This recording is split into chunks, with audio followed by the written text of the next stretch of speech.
ખાતે આજ રોજ વડોદરા મ્યુનિસિપલ કમિશનરના અધ્યક્ષસ્થાને બે અગત્યની બેઠકો મળવા પામી હતી। સ્માર્ટ સિટી વડોદરામાં આજ રોજ વડોદરાની વડી કચેરી ખાતે વડોદરા મ્યુનિસિપલ કમિશનર દિલીપ રાણાની અધ્યક્ષસ્થાને બે અગત્યની મીટિંગ પામી હતી, જેમાં પહેલી meeting smart city IT integration વધે તેમજ ERP સિસ્ટમ ઉપર ભાર મૂકવામાં આવ્યો હતો,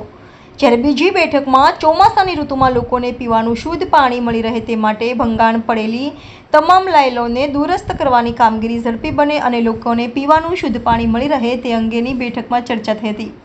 જેમાં વડોદરા શહેર મહાનગરપાલિકાના પાણી પુરવઠા અધિકારીને પદાધિકારીઓ વિશેષ રૂપે ઉપસ્થિત રહ્યા હતા।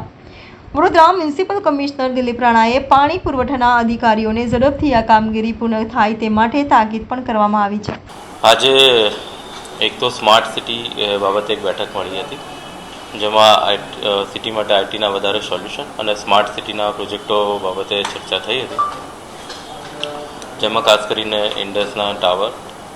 ERP પ્રોજેક્ટ અને એ બધા વિષયો ઉપર ચર્ચા વિચારણા થઈ હતી। સાથોસાથ એક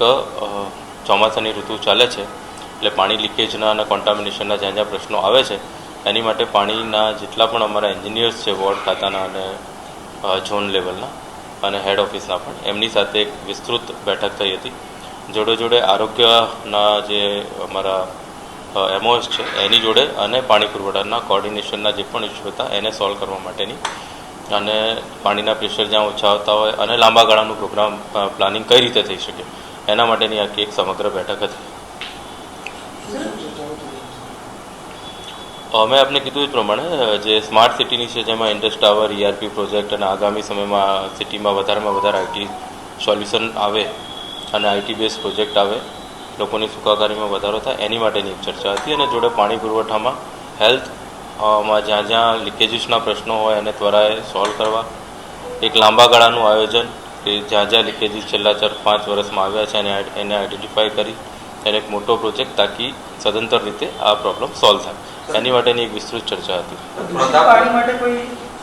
બેઠક કરી છે તો તેની માટે ખાસ કરીને પૂર્વ વિસ્તારમાં દૂષિત પાણી છે અને વર્ષો જૂની જે પાણીની લાઈન છે 60 વર્ષ જૂની છે, જ્યાં પાણી પુરવઠાએ કામગીરી કરી છે તેમ છતાં સોલ્યુશન નથી આવ્યું। એટલે જ મેં આપને કીધું કે અત્યારે જે જૂની જર્જરિત લાઈનો છે એને અમે સોલ્વ કરીએ છીએ, પણ એ બધી ટોટલ રિપ્લેસ થઈ જાય, નવી લાગે એટલે વધારે એ કોલેપ્સ થવાના અથવા જર્જરિત થવાના અથવા એને લીકેજ થવાના પ્રશ્નો ન આવે એની માટે થઈને એક સમગ્ર અમે પ્લાનિંગ કરી રહ્યા છીએ કે જેટલી જૂની લાઈનો છેલ્લા 5 વર્ષમાં કોલેપ્સ થઈ છે, ખાસ કરીને પૂર્વ વિસ્તાર અને ઉત્તર વિસ્તારમાં, એ આઈડેન્ટિફાય કરી એનો DPR બનાવી અને ઝડપથી એનું ઇમ્પ્લિમેન્ટેશન થાય એની એક વિસ્તૃત બેઠક હતી।